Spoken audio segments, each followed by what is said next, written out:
Assalamualaikum dan selamat sejahtera semua.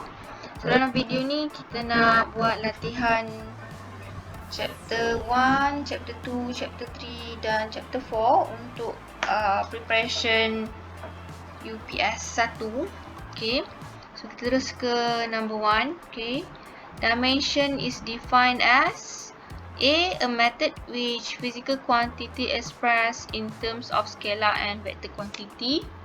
No. Okay, B, a technique which physical quantity can be expressed in terms of combination of basic quantities. Yes. Okay, this is the answer B. Okay, C, a technique which physical quantity can be expressed in terms of combination of derived quantities. No. D, a method which physical quantity expressed in terms of vector quantity. No. Okay, number 2, what is the dimension of the normal force? Okay, so normal force ni kategori force lah. Okay, so bila dia tanya normal force ke, dia tanya tension ke, ataupun dia tanya dimension untuk normal force atau tension ataupun weight ataupun frictional force. Okay, friction. Semua ni adalah kategori force. Jadi bila kita nak cari dimension untuk force, kita boleh dapat tulis dulu formula force. Force equals to mass time acceleration. Okay. So kita nak cari dimension force. Kita letak bracket lah. Okay, bracket. And then lepas tu baru kita letak dimension lah. Dimension untuk mass adalah M besar. Dimension untuk A, acceleration. Okay, kalau tak tahu, kita tulis dulu formula bagi acceleration. Acceleration equals to V minus U over T. Okay, so kita nak dapatkan dimension bagi acceleration sekarang. Okay, V dan U ni dua-dua adalah velocity. Okay, V final velocity, U adalah initial velocity. So, dimension dia adalah L per T. Okay. And then dimension bagi T adalah T. So, kita simplify, kita dapat dimension untuk acceleration adalah L per T squared. So, kita boleh masuk dah kat sini. So, dapatlah L per T squared. Okay, so inilah dimension untuk any kind of force. Okay, tension ke, weight ke, frictional force ke. So, semua dimension dia adalah ml per T squared. Okay, number 3, which of the following contain only scalar quantity? Scalar maksudnya dia hanya ada magnitude saja. A, work velocity. Velocity bukan. Velocity ni vector quantity, dia ada direction. Okay. And then B, mass acceleration, length, kinetic energy. Alright. Mass acceleration, length, kinetic energy. So, acceleration ni adalah vector quantity, bukan. C, acceleration, temperature, area, electric charge pun bukan. Acceleration adalah vector quantity. And then D, mass, volume, electric potential and potential energy. So, semua ni adalah scalar quantity. Ada magnitude sahaja. Okay. Then kita pergi soalan yang berikutnya, still chapter 1. The difference between scalar quantity and vector quantity is, scalar quantity has no unit. Tak. Okay, scalar quantity pun ada unit. B, scalar quantity shows only magnitude. Wah, vector quantity represent both magnitude and direction. So ini paling tepat lah, B. C, they use different units to represent the magnitude. No. Okay, D, velocity has higher magnitude. No. Okay, so kita proceed chapter 2. Okay, chapter 2. Okay, the slope of displacement time graph. Slope means gradient lah. Okay, gradient of displacement against time graph of the car will give gradient of displacement against time represent velocity. Okay, the car's velocity. Okay, gradient bagi, okay, untuk graph displacement against time, gradient dia represent velocity. Okay, untuk graph velocity against time, gradient bagi graph velocity against time represent acceleration. Dan satu lagi maklumat yang kamu kena tahu adalah area under graph of velocity against time represent the displacement. Okay, displacement or distance lah. Okay. And then untuk seterusnya ialah graph acceleration against time. Untuk graph acceleration against time, nilai dia ni kita ambil daripada gradient V against T. Okay.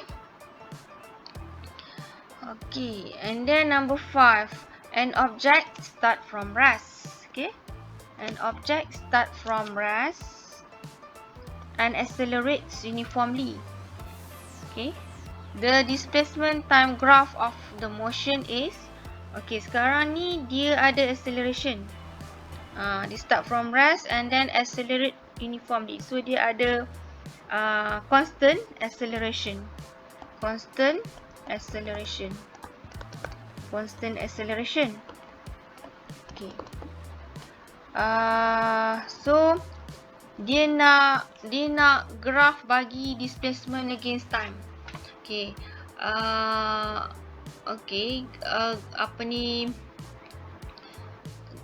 Displacement against time, gradient bagi displacement against time represent velocity. Okay, represent velocity. Bila ada acceleration, maksudnya velocity dia mestilah increase.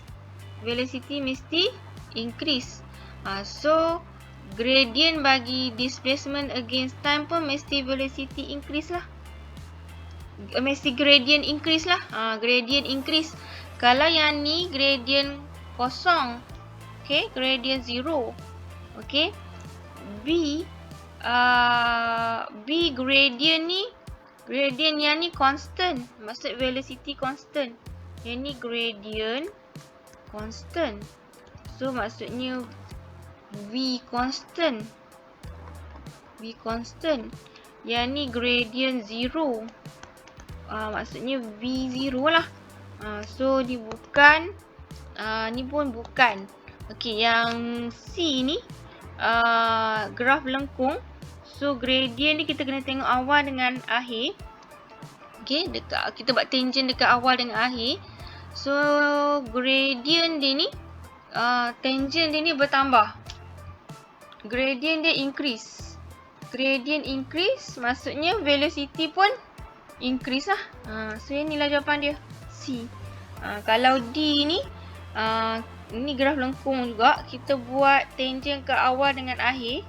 Nampak tak slope tu decrease. Yang ni gradient decrease. Gradient decrease maksudnya velocity decrease. Okay, yang ni decelerate lah. Yang ni untuk dia decelerate. Okay. Okay, so itu number 5. Untuk masih lagi chapter 2. And then number 6. Okay. You throwing a ball straight up in the air. The maximum height. At the maximum height, the ball, okay, dekat maximum height, velocity and acceleration 0. No. Hanya velocity je yang 0. Acceleration dia tetap. Dia tetap sama lah. Okay, dengan acceleration due to gravity. Velocity is non-zero, but acceleration is 0. No. C, velocity is 0, but acceleration is not 0. Acceleration tak 0 kan? Acceleration dia sentiasa sama dengan negative 9.81 meter per second. Tak kira lah dia ke atas ke, dia kat mana-mana sekalipun, dia naik ke atas ke, dia turun ke bawah ke, acceleration tu sentiasa negative 9.81. Okay, the velocity and acceleration are both non-zero. Pun tak betul. Okay. And then kita proceed kepada soalan berikutnya. Okay. Okay, ada 2 pages sahaja ni. Okay. Next adalah chapter 3. Okay, chapter 3. Okay. What is the formula for momentum? Momentum equals to mass time velocity. Okay. Number 2, the impulse momentum theorem states that impulse momentum theorem states that A, the impulse of an object is equal to the change in momentum it causes. Betul lah ni. Okay, impulse J equals to delta P, change of momentum. Okay, equals to P final minus P initial. Yang mana P final adalah mass times final velocity dan P initial adalah mass times initial velocity. So A lah. Okay. B, the force on a moving object is equal to the magnitude of the impulse. Tak betul eh? Sebab dia macam ni. Okay. Okay. Daripada ni net force equals to daripada impulse ni adalah mv minus mu tadi. Okay. Dan impulse ni juga adalah sama dengan ft. Okay. Alright. So if we bring t to the right hand side, dia akan jadi F equals to mv minus mu over t. Okay. So force dia kata sama dengan magnitude of impulse. Tak betul lah. Dia force times t baru sama dengan magnitude of impulse. Okay. So kalau kita simplify lagi, okay, m v minus u per t, yang mana v minus u per t ni adalah a, okay, acceleration. Okay, so B salah, B tak betul. Okay, C, the impulse. Okay.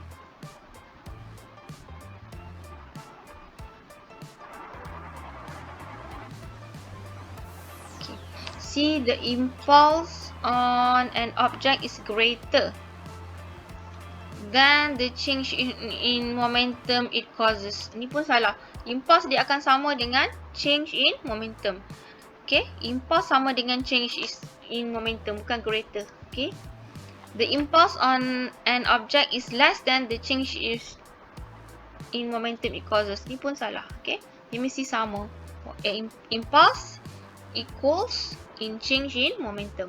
Okay, number 3. State the physical quantity used to differentiate elastic collision to inelastic collision.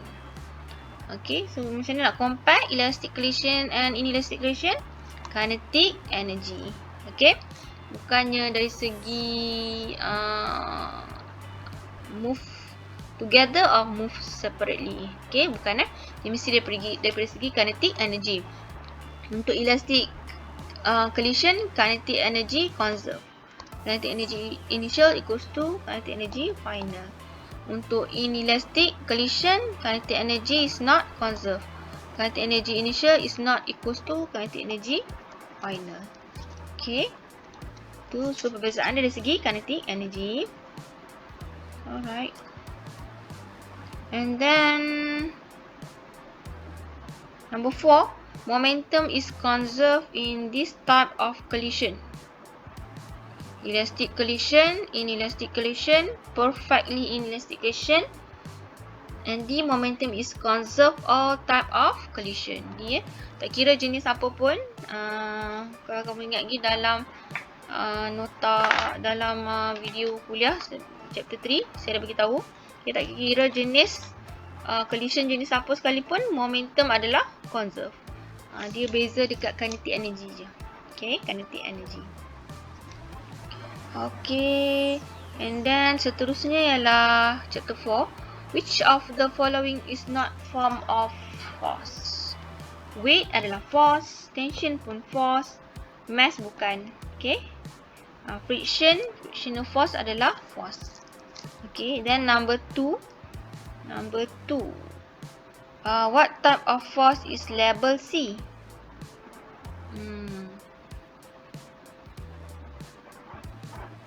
Jawapan dia adalah weight lah. Okay, arah ke bawah ni. Okay, weight. Okay, weight lah. Weight direction, downward. Vertically, downward. Okay, kalau A ni apa? A ni adalah normal force. Okay, dan objek ni move to the right. Nampak tak? Dia label velocity to the right. So, maksudnya B ni adalah frictional force lah. Okay, friction. Okay, C ni adalah weight. Alright. And then, number 3. Which of the following is Newton's law of motion? A. Acceleration of an object is directly proportional to the net force acting on it. Ni yang tadi Net force equals to ma. Okay. B. Energy can be transformed, but the total energy content of an isolated system is always constant. Oh, bukan Yang ni principle of conservation of energy. Okay, bukan Newton's law. Okay, Newton's law dia tanya, see when no net external force act on an isolated system, the total momentum of the system is constant. Ni pun bukan. Yang ni sebenarnya adalah conservation of momentum. Okay, total momentum conserve ni adalah conservation of momentum.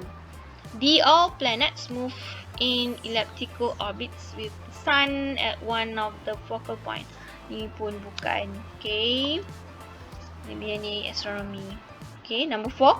The tendency for an object to maintain its original state of motion is called inertia. This statement is related to inertia. Inertia adalah Newton's law of universal gravitation. Bukan. Okay, yang ni dalam chapter 7 nanti. Okay, chapter 7 nanti. Kita akan belajar ni lah. Newton's second law, net force F equals to ma. So pun bukan. Newton third law, every action has reaction equals in magnitude by opposite direction. So ni pun bukan. So jawapan dia adalah